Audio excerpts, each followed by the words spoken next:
कराडमधील 2 नामांकित महिला डॉक्टरांचे AI तंत्रज्ञानाच्या माध्यमातून अश्लील व्हिडिओ तयार करण्यात आल्याची घटना उघडकीस आली आहे। या प्रकरणी कराड शहर पोलीस ठाण्यात गुन्हा दाखल करण्यात आला असून पोलिसांकडून तपास सुरू आहे। महत्त्वाचं म्हणजे हे व्हिडिओ पंजाबमध्ये बनवल्याची माहिती समोर आली। या प्रकरणाचा सूत्रधार स्वतःला डॉक्टर म्हणून घेणाराच एक संशयित असल्याचं समोर आलं। संबंधित डॉक्टरांकडे चौकशी सुरू असल्याची माहिती पोलिसांनी दिली आहे। या प्रकरणी कराड शहर पोलीस ठाण्यात एका डॉक्टरसह पंजाबमधील एका विरोधात गुन्हा दाखल करण्यात आला आहे। तपासामध्ये आम्ही विकास शर्माचे जे काही मोबाईल्स आहेत ते सगळे आम्ही सीज केले। त्याचप्रमाणे राजेश शिंदेंचे सुद्धा मोबाईल आम्ही सीज केलेले आहेत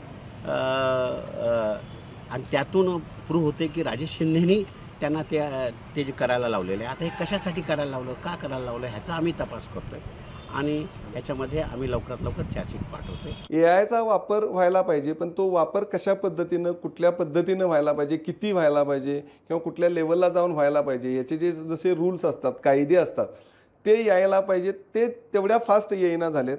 सो मला असं वाटतं की गव्हर्नमेंट ऑफ इंडियाने किंवा वर्ल्ड जगाने हा विचार करायला पाहिजे आणि त्याच्या संबंधित लवकरात लवकर कायदे आणायला पाहिजेत, तर ते त्याचे मिसयूज थांबतील। लोकशाही मराठी ऐका, पहा, जागरूक रहा।